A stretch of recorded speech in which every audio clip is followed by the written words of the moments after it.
April 26, 2025.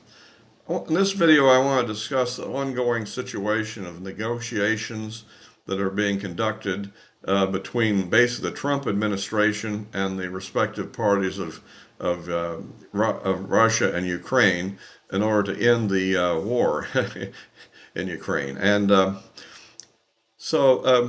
guess what we're merging on, Steve Witkoff, who's kind of a Trump's special negotiator, who's actually handling most of these negotiations rather than the normal State Department people, Secretary of State Rubio and so forth.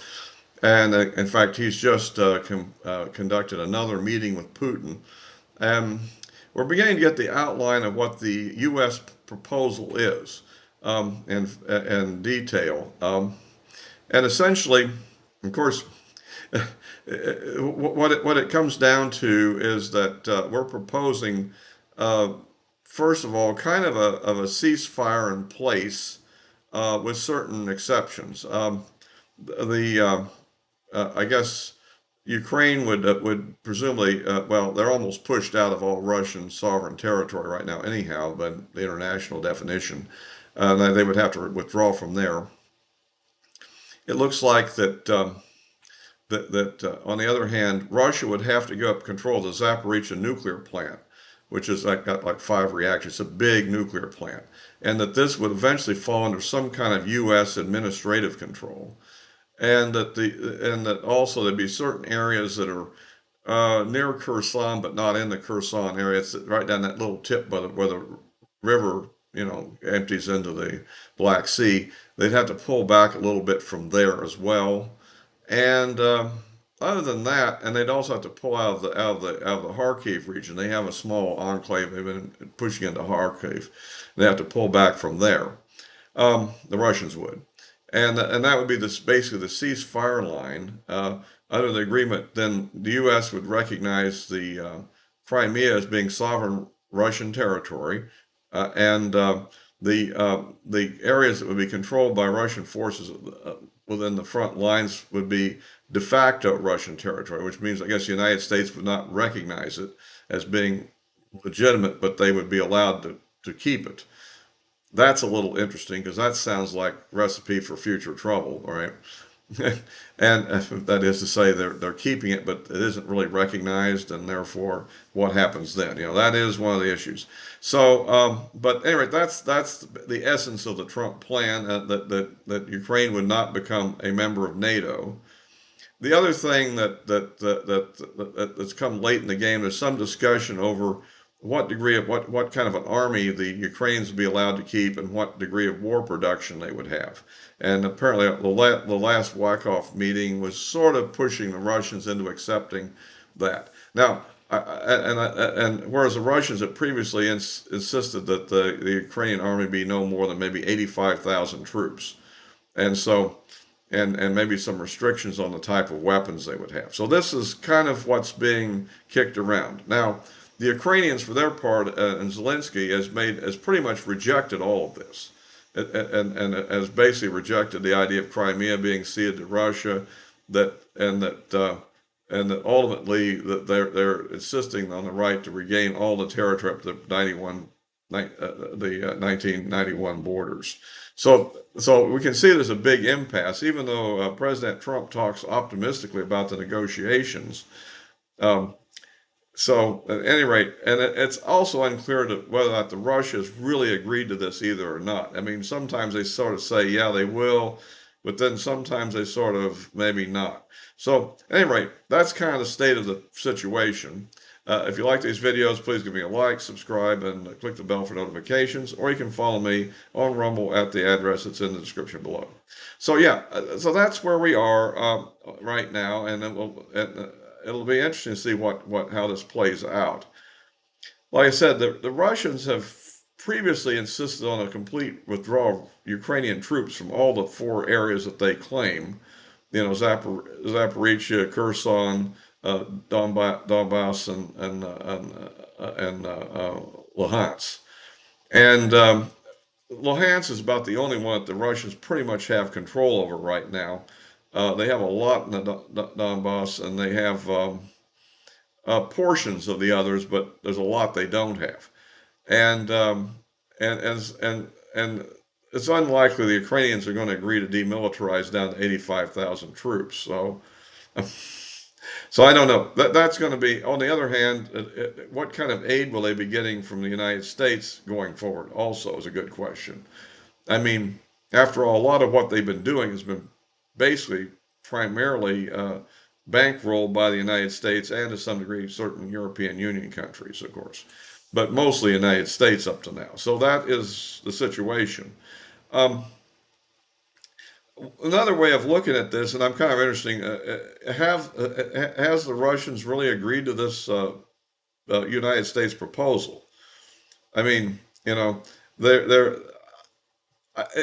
one thought is a gambit. The Russians might be actually agreeing to it, and the rationale that would go into that agreement would be essentially that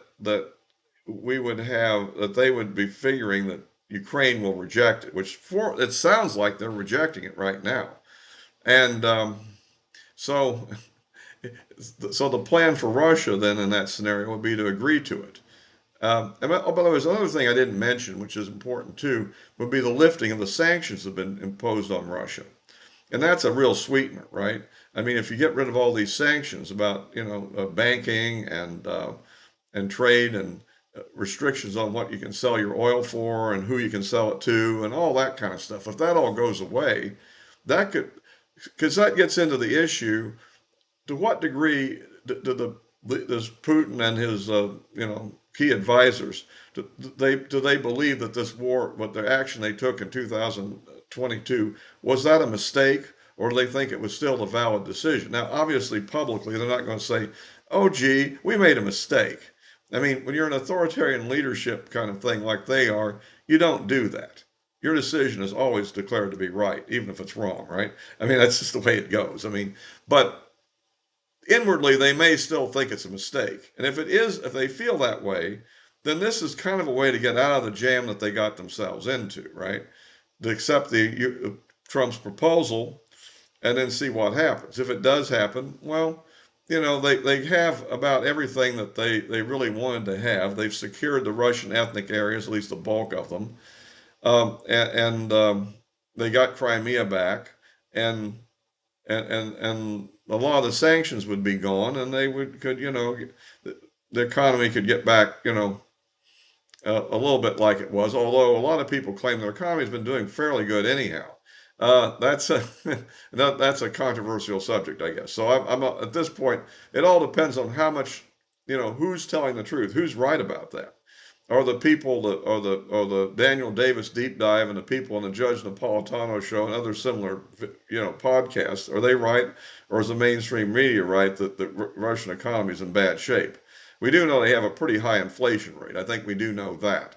Beyond that, I don't, but that's okay. That's what it is. So that's one reason they might accept it. The other reason they might accept it is a gambit, figuring, well, okay, they want to stay on the good side of Trump, and they'd like to have Trump pull the support from Ukraine.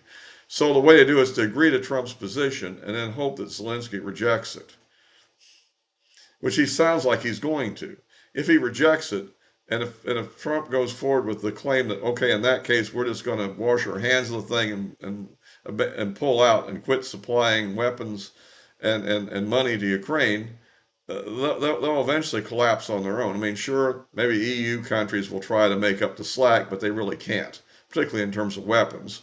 I guess they could in terms of money to keep the troops paid and the pensions paid and all that stuff. But they could come up with the money, I guess. But the actual hardware, I think, may be difficult in the time frame they need it. And given that the Russians have been pretty much advancing and preparing for a big offensive, supposedly in the summer, once the ground is appropriate. That leaves Ukraine in a bit of a jam in that case. So maybe, in spite of the fact that Zelensky says he won't do it, maybe he ends up doing it anyhow because he needs the support. Again, that comes back to what level of support we would have to give him to get him to accept it. It seems like. So you see that's kind of the dilemma we're in right now, and supposedly we're in a short time frame, in order to make a decision here. That's what the administration is saying. That's what the Secretary of State's saying. So, well, that's where we are. So, in a week or two ahead, I guess we'll find out what's really going to happen because it's really unclear right now. I mean, the Russians did launch a major series of attacks in the last few days, which allegedly angered Trump, although language wasn't that intense. And I kind of think that even there, they keep going on about, okay, he's attacking civilian targets, which is really a complete distortion. I mean, really, he's attacking targets that are co-located in civilian areas, but the targets that he's attacking, that's the Russians, are attacking are basically, obviously, military targets, probably storage warehouses, maybe factories that make the drones that they're using, or other devices that they're using in the conflict, and so forth. I mean, they probably make a certain amount of munitions domestically as well, maybe mortar shells and things like that. Some things. They do have an indigenous missile, the Neptune missile, which is sunk a Russian cruiser. I mean, so it's not not to be totally scoffed at. And so, there are legitimate military industrial targets that they would be striking at. And given they had that 1 month ceasefire against the major energy targets and stuff like that, I don't know how much violation there's been. I haven't seen a whole lot of videos of Russian oil refineries going up in flames in the past month. So they probably figure the Ukrainians have a whole bunch of drones stored up to launch the attack. And the reason why I think this attack was probably preemptive, trying to destroy those inventories as much as they can. And they had over a month for their intel to come up with a target list. So that's probably what's at stake there. So at any rate, if they were deliberately attacking civilians to hurt civilians, I mean, all I have to do is just find a major apartment and throw an Iskander at it, and that would do something that would really be shockingly horrible, right? So, you understand that's a propaganda line that we're putting out. So, anyway, we'll have to see how this plays out. Are we near the end of the war and about to come to an end, or is this going to be a false start and then it breaks out into a full-scale Russian offensive? And that's what we don't know. So, anyway, that's kind of my commentary on this subject for now, and we'll. Of course, I'll be posting this on YouTube and Rumble as always, and my social media accounts addresses are in the description below.